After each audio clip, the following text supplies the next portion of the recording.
Hello दोस्तों, स्वागत है आप सभी का द स्टडी में। दोस्तों, आज हम बात करने वाले हैं भारतीय इतिहास के मोस्ट इम्पोर्टेंट क्वेश्चनों के बारे में, जिसमें आज का हमारा टॉपिक है वैदिक संस्कृति, जिसका पार्ट 2 ये है। पार्ट 1 हम करा चुके हैं, जिसमें टोटल 30 क्वेश्चन थे।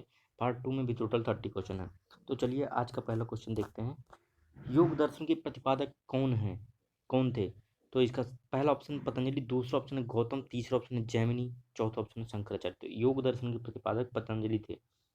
योग दर्शन जो है 6 दर्शनों में से एक है। 6 दर्शनों के बारे में हम पार्ट 1 में बता चुके हैं, तो उसको आप जाके देख लीजिएगा। योग दर्शन के प्रतिपादक कौन है? पतंजलि। योग दर्शन जो है यह सांख्य दर्शन का पूरक माना जाता है। किसका? सांख्य दर्शन का पूरक दर्शन माना जाता है। ठीक है, चलिए आइए नेक्स्ट क्वेश्चन की तरफ चलते हैं। Question number 32। उपनिषद पुस्तकें हैं किस पे बेस्ड हैं? पहला धर्म पे बेस्ड है, दूसरा योग पे बेस्ड है, तीसरा विधि पे बेस्ड है, चौथा दर्शन पे बेस्ड है। जो उपनिषद पुस्तकें हैं वो दर्शन पे बेस्ड है। किस पे बेस्ड है? दर्शन पे बेस्ड है। ठीक है, उपनिषद जो है उपनिषद में टोटल दर्शन के बारे में लिखा गया है। इसमें महत्वपूर्ण श्रुतियाँ हैं। ठीक है, महत्वपूर्ण श्रुतियाँ हैं। उपनिषद मुख्य रूप से किससे जुड़े हैं? वेदों से जुड़े हैं। किससे जुड़े हैं? वेदों से जुड़े हुए हैं उपनिषद। इसमें परमेश्वर, परमात्मा और आत्मा के संबंध के बारे में बात की गई, उनके स्वभाव के बारे में बात की गई। आइए नेक्स्ट क्वेश्चन की तरफ चलते हैं। Question number 33। सूची एक को सूची दो से सुमेलित कीजिए। तो इसमें सूची एक में जो है वेद है, और सूची टू में जो है उसके जो है उसमें क्या क्या लिखा गया है। तो ऋग्वेद में जो है ऋग्वेद में स्रोत एवं प्रार्थनाएं हैं, देवताओं के स्रोत एवं प्रार्थनाएं हैं। ठीक है, यजुर्वेद में जो है स्रोत एवं कर्मकांड है। ठीक है, स्रोत एवं कर्मकांड है। सामवेद में है सामवेद में संगीत है। क्या? सामवेद में संगीत है। अथर्ववेद में जो है तंत्र मंत्र है। अथर्ववेद में तंत्र मंत्र है। अब इसके जो पाठन करते थे उनका नाम भी जान लेते हैं। ऋग्वेद का जो पाठन करते हैं उन्हें होत्र कहा है, होत्रा या होत्र कहा जाता था। ठीक है, यजुर्वेद का जो पाठन करते हैं उन्हें अर्धवायु कहा जाता था। क्या कहा जाता था? अर्धवायु कहा जाता था, अर्धवायु। सामवेद का पाठन जो करते थे उन्हें गाथा या उद्गाता कहा जाता था। ठीक है, गाथा या उद्गाता। अथर्ववेद का जो पाठन करते थे उन्हें ब्रह्म कहा जाता था। अथर्ववेद के पाठन जो करते थे उन्हें क्या कहा जाता था? ब्रह्म कहा जाता था। ठीक है, तो इसका सही आंसर हो जाएगा, सुमेलित जो करने पे सही आंसर हो जाएगा इसका ए का 1, बी का 2, सी का 3, डी का। तो इसका सही आंसर हो जाएगा ऑप्शन नंबर ए। इसका सही आंसर क्या हो जाएगा? Option number A. ठीक है, नेक्स्ट क्वेश्चन पे चलते हैं। क्वेश्चन नंबर 34 है, आरंभिक वैदिक साहित्य में सर्वाधिक वर्णित नदी कौन है? ठीक है, आरंभिक वैदिक साहित्य में सर्वाधिक वर्णित नदी कौन है? तो इसका पहला ऑप्शन सिंधु, दूसरा सुताद्री, तीसरा सरस्वती, चौथा गंगा। तो इसका सही आंसर हो जाएगा सिंधु नदी। सबसे महत्वपूर्ण और सबसे ज़्यादा वर्णित नदी कौन सी है? ठीक है, कौन सी है? सिंधु नदी। सिंधु नदी का जो है टोटल कितनी बार लगभग 70-72 बार जो है इसका उल्लेख किया गया है। और टोटल जो है वैदिक साहित्य में कितनी नदियाँ थीं? 25 नदियाँ हैं।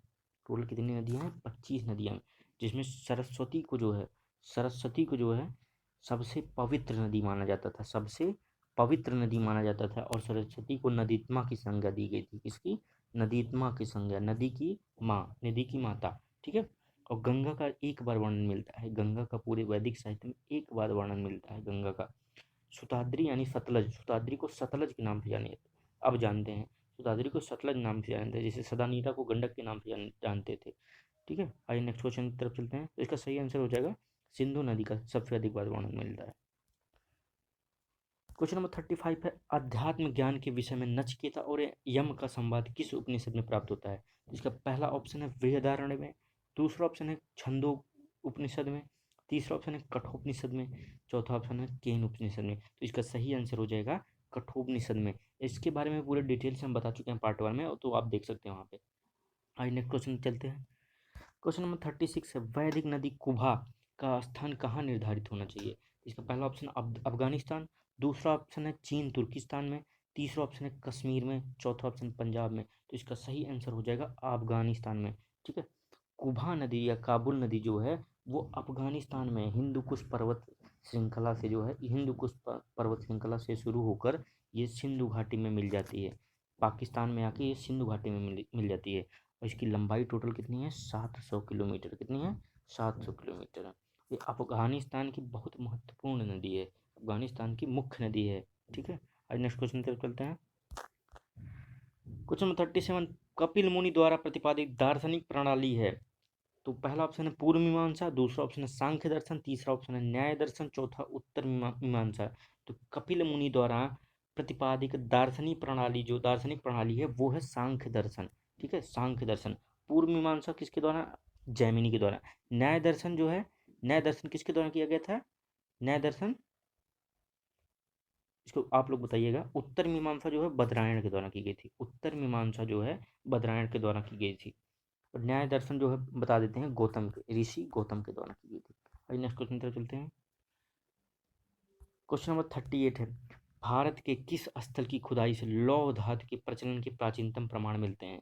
भारत के किस स्थल की खुदाई से लौह धातु के प्रचलन के प्राचीनतम प्रमाण मिलते हैं? तो पहला तक्षशिला, दूसरा अतरंजी खेड़ा, तीसरा कौशाम्बी, चौथा हस्तिनापुर। इसका सही आंसर हो जाएगा अतरंजी खेड़ा से। अतरंजी खेड़ा से लौह धातु के जो है साक्ष्य मिलते हैं, खुदाई के साक्ष्य मिलते हैं। आइए नेक्स्ट क्वेश्चन तरफ चलते हैं। क्वेश्चन नंबर 39, निम्नलिखित में से कौन सा प्रस्थान त्रयी में शामिल है नहीं है? तो इसका पहला ऑप्शन है भागवत, दूसरा ऑप्शन है भागवत गीता, तीसरा ऑप्शन है ब्रह्मसूत्र, चौथा ऑप्शन है उपनिषद। तो इसका सही आंसर हो जाएगा भागवत जो है प्रस्थान त्रयी में शामिल नहीं है। भागवत जो है प्रस्थान त्रयी में शामिल नहीं है। अब शामिल कौन कौन से हैं? तो इसमें शामिल है भागवत गीता, ब्रह्मसूत्र और उपनिषद। ये तीनों शामिल है इसमें, भागवत गीता, ब्रह्मसूत्र और उपनिषद। ठीक है, तो अब देखिए जो उपनिषद होता है वो श्रुति पे, श्रुति जो है इसका श्रुति प्रस्थान पे होता है, श्रुति। ठीक है, श्रुति पे आधारित होता है। ठीक है, और ब्रह्मसूत्र जो होता है वो न्याय पे आधारित होता है, न्याय प्रस्थान पे आधारित होता है। ठीक, और भागवत गीता जो है वो स्मृति पे आधारित है। भागवत गीता जो है वो स्मृति पे आधारित है। ठीक है, स्मृति पे आधारित है। आइए नेक्स्ट क्वेश्चन तरफ चलते हैं। क्वेश्चन नंबर 40 है, चरक संहिता नामक पुस्तक किस विषय से संबंधित है? तो इसका पहला ऑप्शन है अर्थशास्त्र, दूसरा ऑप्शन है राजनीति, तीसरा ऑप्शन है चिकित्सा, चौथा ऑप्शन है धर्म। तो इसका सही आंसर हो जाएगा चिकित्सा। अर्थशास्त्र जो है चरक संहिता जो है वो चिकित्सा पे बेस्ड है। इसके लेखक कौन है? चरक थे, इसके लेखक चरक थे। और चिकित्सा पे बेस्ड जो है ये सबसे पुरानी बुक है, सबसे पुरानी पुस्तक है। चिकित्सा पे बेस्ड जो है एक दो पुस्तकों के नाम बता देते हैं, जैसे सुश्रुत संहिता, सुश्रुत संहिता। ठीक है, इसके रचनाकार सुश्रुत थे। अष्टांग संग्रह, अष्टांग संग्रह। ठीक है, इसके रचनाकार वाघभट्ट थे। कौन थे? वाघभट्ट थे। ठीक है, और ये चिकित्सा विज्ञान की जो है सबसे पुरानी और मुख्य पुस्तकें हैं। आइए नेक्स्ट क्वेश्चन तक चलते हैं। क्वेश्चन नंबर 41 है, यज्ञ संबंधी विधि विधानों का पता चलता है किससे? पहला ऋग्वेद से, दूसरा सामवेद से, तीसरा ब्राह्मण ग्रंथों से, चौथा यजुर्वेद से। तो किससे पता चलता है? इसका सही आंसर हो जाएगा यजुर्वेद से। ये यजुर्वेद जो है चार वेदों में से एक है, चार वेदों में से एक है। और यजुर्वेद जो है गद्य और पद्य दोनों उसमें लिखा गया है, दोनों शैलियों में लिखा, गद्य और पद्य दोनों शैलियों में लिखा गया है। ठीक है, यह ऋग्वेद के बाद दूसरा है, ऋग्वेद सबसे पुरातन है, ऋग्वेद के बाद ये दूसरा ग्रंथ है, दूसरा वेद है। आइए नेक्स्ट क्वेश्चन की तरफ चलते हैं। क्वेश्चन नंबर 42 है, वैदिक युग में प्रचलित लोकप्रिय शासन प्रणाली थी? कौन सी शासन प्रणाली थी? पहला निरंकुश, दूसरा प्रजातंत्र, तीसरा गणतंत्र, चौथा वंशागत राजतंत्र। तो इसका सही आंसर हो जाएगा गणतंत्र। ठीक है, सॉरी राजतंत्र। ठीक है, सॉरी राजतंत्र। ठीक है, जिसमें जो है राजा तो जो है वंशानुगत चुने जाते थे, राजा वंशानुगत चुने जाते थे। बट जो इसमें क्या होता था, ये इसको जनता जो है राजा को उतार सकती थी। जनता क्या होती थी? राजा को उतार सकती थी। नेक्स्ट क्वेश्चन पे चलते हैं। क्वेश्चन नंबर 43 है, सांख्य, योग, न्याय, वैशेषिक, मीमांसा एवं वेदांत, इन छह भिन्न भारतीय दर्शनों की स्पष्ट रूप से अभिव्यक्ति किसमें हुई है? तो पहला वैदिक युग, दूसरा है गुप्त युग, तीसरा कुषाण युग, चौथा मौर्य युग। तो इसका सही आंसर हो जाएगा वैदिक युग में। छह दर्शन थे, उनका किसमें वर्णन किया गया था? किसमें? वैदिक युग में। दर्शन के नाम बता देते हैं, जैसे सांख्य दर्शन, पहला सांख्य दर्शन के प्रतिपादक कपिल मुनि थे। ठीक, फिर उसके बाद योग दर्शन, योग दर्शन के पतंजलि थे, योग दर्शन के पतंजलि थे। फिर न्याय दर्शन, न्याय दर्शन के गौतम थे, ऋषि गौतम थे। ठीक, फिर वैशेषिक दर्शन, वैशेषिक दर्शन के कौन थे? कणाद थे, उलू कणाद, कणाद थे। ठीक, उसके बाद था पूर्व मीमांसा, पूर्व मीमांसा, पूर्व मीमांसा के जैमिनी थे। फिर उत्तर मीमांसा, उत्तर मीमांसा के थे बदरायण। कौन थे? बदरायण। ठीक है, तो इसका सही आंसर हो जाएगा वैदिक युग। आइए नेक्स्ट क्वेश्चन तरफ चलते हैं। क्वेश्चन नंबर 45 है, निम्नलिखित में से वह दस्तकारी कौन सी है जो आर्यों द्वारा व्यवहार में लाई गई नहीं लाई गई। ठीक है, वह दस्तकारी कौन सी है जो आर्यों द्वारा व्यवहार में नहीं लाई गई। पहला ऑप्शन है मिदभवन या पॉटरी, दूसरा ऑप्शन है आभूषण, तीसरा बढ़ईगिरी, चौथा लुहारगिरी। तो इसका सही आंसर है लुहारगिरी। लेकिन यार हमें एक बात समझ में नहीं आती, लुहारगिरी जो है अगर नहीं थी तो फिर वो उस समय वो योद्धा कैसे थे और तलवारें उनके पास कैसे थी, ढाल कैसी थी उनके पास, तीरंदाजी वो कैसे करते थे।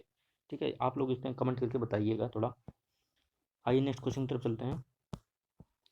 ऋग्वेद के किन 6 मंडलों में वंश मंडल गोत्र मंडल कहा जाता है। तो इसका पहला ऑप्शन है दूसरे मंडल से 7वें मंडल तक, दूसरा ऑप्शन है पहले मंडल से छठे मंडल तक, तीसरा ऑप्शन है तीसरे मंडल से 8वें मंडल तक, चौथा ऑप्शन है चौथे मंडल से लेके 9वें मंडल तक। तो इसका सही आंसर हो जाएगा दूसरे मंडल से लेके 7वें मंडल तक।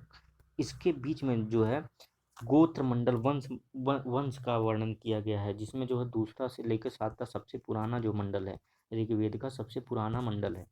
ठीक है, आइए नेक्स्ट क्वेश्चन चलते हैं। क्वेश्चन नंबर 47 है, सूची 1 को सूची 2 से मिलाना है। इसमें उपवेद और संबंधित वेद को आपस में मिलान करना है। तो बताते हैं। आयुर्वेद, आयुर्वेद किससे लिया गया है। आयुर्वेद ऋग्वेद से लिया गया है। आयुर्वेद ऋग्वेद से लिया गया है। आयुर्वेद में इसके रचनाकार आयुर्वेद के कौन है, धन्वंतरी जी हैं। कौन है, धन्वंतरी जी हैं। ठीक। धनुर्वेद, धनुर्वेद जो है यजुर्वेद से लिया गया है। धनुर्वेद यजुर्वेद से लिया गया है और इसके रचनाकार विश्वामित्र हैं। कौन है, विश्वामित्र। इसमें इसमें क्या बताया गया, अस्त्र शस्त्र चलाना बनाना, उनमें प्रवीणता हासिल करना। ठीक है। गंधर्व वेद, गंधर्व वेद जो है सामवेद से लिया गया है। गंधर्व वेद जो है वो सामवेद का उपवेद है। सामवेद का उपवेद है। उसके जो रचनाकार हैं वो नारद मुनि हैं। कौन है, नारद मुनि जी हैं। ठीक।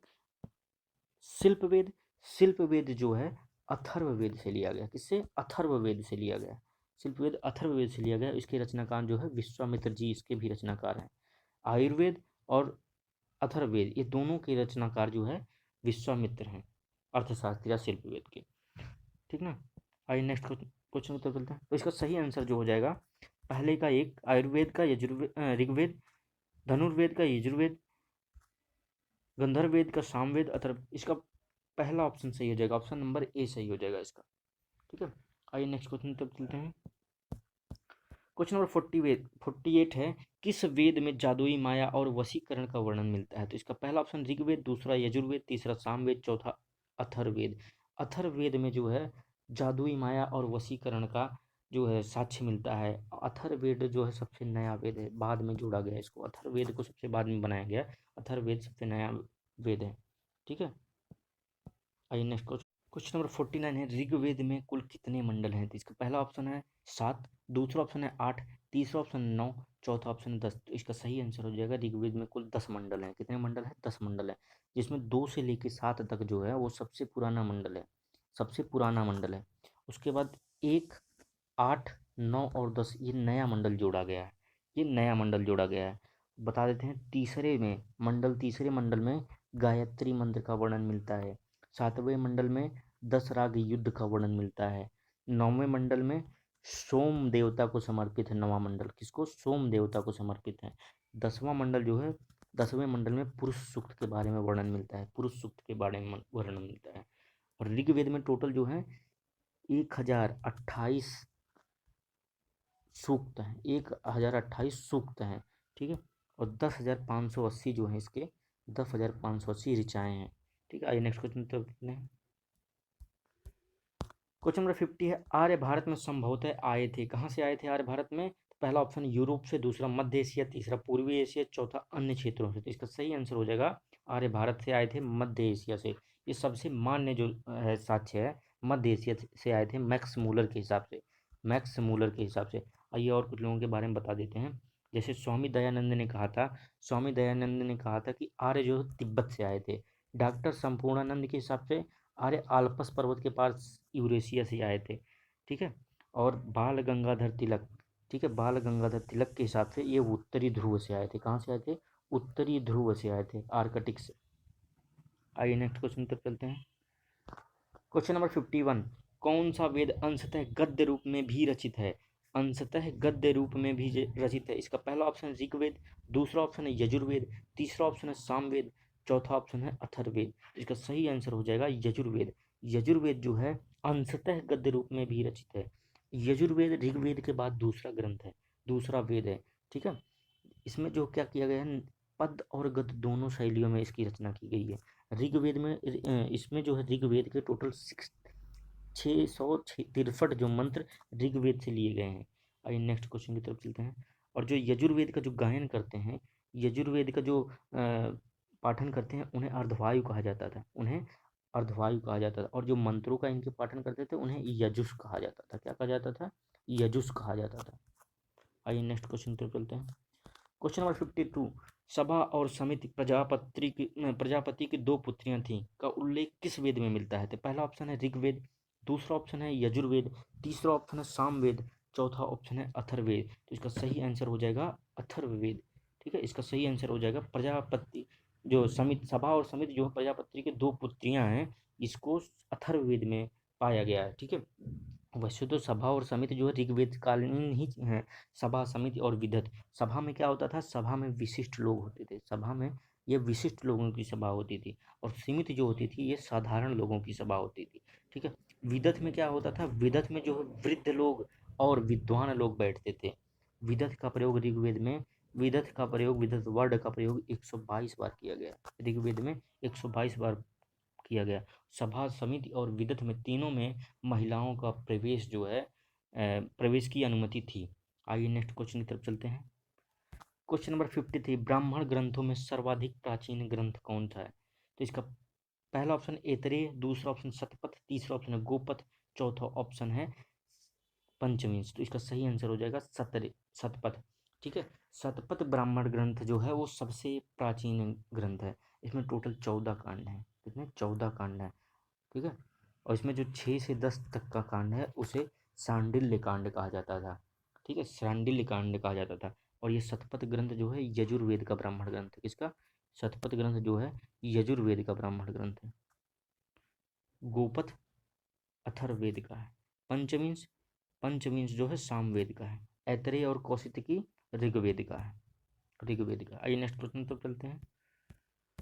क्वेश्चन नंबर 54 है, गोत्र व्यवस्था का प्रचलन कब हुआ? गोत्र व्यवस्था प्रचलन में कब आई? तो इसका पहला ऑप्शन ऋग्वेद काल में, दूसरा उत्तर वैदिक काल में, तीसरा महाकाव्य काल में, चौथा सूत्र काल में। तो इसका सही आंसर हो जाएगा उत्तर वैदिक काल में। गोत्र व्यवस्था जो थी वो प्रचलन में उत्तर वैदिक काल में आई। ठीक, और इसका वर्णन दूसरे से लेकर 7वें मंडल में मिलता है ऋग्वेद के। आइए नेक्स्ट क्वेश्चन पर चलते हैं। क्वेश्चन नंबर 55, अनुलोम विवाह का अर्थ है? ठीक है, तो इसका पहला ऑप्शन उच्च वर्ण पुरुष का निम्न वर्ण की नारी के साथ विवाह। अनुलोम विवाह मतलब उच्च जो पुरुष रहेगा, उच्च वर्ण की पुरुष के साथ निम्न वर्ग की नारी का विवाह जब होगा तो उसे अनुलोम विवाह करेंगे। और अगर जो है उच्च वर्ग की नारी जो है, उच्च वर्ग की नारी जो है वो निम्न वर्ग के पुरुष के साथ विवाह करती है तो उसे प्रतिलोम विवाह कहा जाता था, उसे प्रतिलोम विवाह कहा जाता था। ठीक, और जो कन्याएं जीवन भर जो है, जीवन भर कुंवारी रहती थी, उन्हें अमाजू कहा जाता था। क्या कहा जाता था? अमाजू कहा जाता था। आइए नेक्स्ट क्वेश्चन पर चलते हैं। क्वेश्चन नंबर 56, वैदिक वैदिक युग में यव को क्या कहा जाता था? तो इसका सही आंसर हो जाएगा जौ। यव को क्या कहा जाता था? जौ। गेहूं को गोधूम कहा जाता था और चावल को ब्रीही कहा जाता था, चावल को ब्रीही कहा जाता था। आइए नेक्स्ट क्वेश्चन पे चलते हैं। क्वेश्चन नंबर 57, अथर्व का अर्थ क्या है? तो इसका पहला ऑप्शन पवित्र जादू, दूसरा यज्ञ, तीसरा स्तुति, चौथा ज्ञान दर्शन। तो इसका सही आंसर हो जाएगा पवित्र जादू। अथर्व का अर्थ जो है पवित्र जादू है। अथर्ववेद की रचना किसने की थी? अथर्वा ऋषि ने की थी। किसने की थी? अथर्वा ऋषि ने की थी। और ये जो इसका ब्राह्मण ग्रंथ है, इसका ब्राह्मण ग्रंथ क्या है? कौन सा है? गोपथ। अथर्ववेद का ब्राह्मण ग्रंथ क्या है? गोपथ, गोपथ है। ठीक, आइए नेक्स्ट क्वेश्चन की तरफ चलते हैं। क्वेश्चन नंबर 58, सूची 1 को सूची 2 से सुमेलित कीजिए। तो पहला सूची है शिक्षा, कल्पसूत्र, निरुक्त, छंद। ठीक है, शिक्षा, कल्पसूत्र, निरुक्त, छंद। तो ये जो है चारों के चारों वेदांग हैं। ठीक है, वेदांग क्या होते थे? वेदांग वेदों को समझने के लिए लिखे जाते थे, या इनका प्रयोग जो है वेदों को समझने के लिए किया जाता था। वेदांग टोटल कितने हैं? 6 वेदांग हैं। टोटल कितने वेदांग हैं? 6 वेदांग है। ठीक है, बता देते हैं। शिक्षा, देखिए 4 यहाँ पे दिए हैं, शिक्षा, कल्पसूत्र, निरुक्त, छंद। चौथा, पांचवा था व्याकरण, और पांचवा था व्याकरण और छठा था ज्योतिषी। छठा क्या था? ज्योतिषी। ठीक है, ज्योतिष था। अब शिक्षा जो कहाँ से लिया गया है? शिक्षा ध्वनि शास्त्र से लिया गया है। शिक्षा ध्वनि शास्त्र से लिया गया है। कल्पसूत्र कहाँ से लिया गया है? कल्पसूत्र लिया है कर्मकांड से। कल्पसूत्र कर्मकांड से लिया गया है। और निरुक्त जो लिया गया है, निरुक्त जो है छंद शास्त्र से लिया गया है। किससे लिया गया है? सॉरी, निरुक्त जो है व्युत्पत्ति शास्त्र से लिया गया है। किससे? व्युत्पत्ति शास्त्र से लिया गया है। और छंद जो है छंद शास्त्र से लिया गया है। ठीक है, छंद शास्त्र या माप सिद्धांत, आप दोनों भी कर सकते हैं, छंद शास्त्र या माप सिद्धांत। और व्याकरण कहाँ से लिया गया है? व्याकरण शास्त्र से लिया गया है। ज्योतिषी जो है वो खगोल शास्त्र से लिया गया है। तो इसमें ऑप्शन मिला लेते हैं इसका। शिक्षा ध्वनि शास्त्र हो जाएगा, कल्पसूत्र कर्मकांड हो जाएगा, निरुक्त जो हो जाएगा शब्द व्युत्पत्ति या भाषा शास्त्र, और छंद जो हो जाएगा छंद शास्त्र। तो पहले का ए का जो है एक, बी का 2, इसका सही आंसर हो जाएगा ऑप्शन नंबर ए। आइए नेक्स्ट क्वेश्चन तक चलते हैं। क्वेश्चन नंबर 59 है, प्राचीनतम व्याकरण अष्टाध्यायी के रचनाकार कौन थे? तो इसका पहला ऑप्शन है गौतम, दूसरा ऑप्शन है कपिल, तीसरा ऑप्शन है पतंजलि, चौथा ऑप्शन है पाणिनि। तो इसका सही आंसर हो जाएगा पाणिनि। अष्टाध्यायी के रचनाकार कौन थे? पाणिनि थे। ठीक है, और अष्टाध्यायी पे महाभाष्य की रचना किसने की थी? पतंजलि ने की थी। किसने? पतंजलि ने की थी। और यह क्या है? एक व्याकरण ग्रंथ है। ठीक है, व्याकरण ग्रंथ है। आइए नेक्स्ट क्वेश्चन पर चलते हैं। क्वेश्चन नंबर 60, निम्न में से कौन सी स्मृति प्राचीनतम है? तो इस पहला ऑप्शन है मनुस्मृति, दूसरा ऑप्शन है याज्ञवल्क्य स्मृति, तीसरा ऑप्शन है नारद स्मृति, चौथा ऑप्शन है पराशर स्मृति। तो इसका सही आंसर हो जाएगा मनुस्मृति। इसका सही आंसर क्या हो जाएगा? मनुस्मृति। मनुस्मृति में 4 वर्णों के बारे में लिखा गया है। मनुस्मृति में 4 आश्रमों के बारे में लिखा गया है। और मनुस्मृति में 16 संस्कार के बारे में भी वर्णन किया गया है। ठीक, मनुस्मृति में जो है न्याय के बारे में लिखा गया है। सबसे पहला न्याय का ग्रंथ कौन सा था? मनुस्मृति था। ठीक है, तो इसका सही आंसर मनुस्मृति। आइए नेक्स्ट क्वेश्चन पे चलते हैं।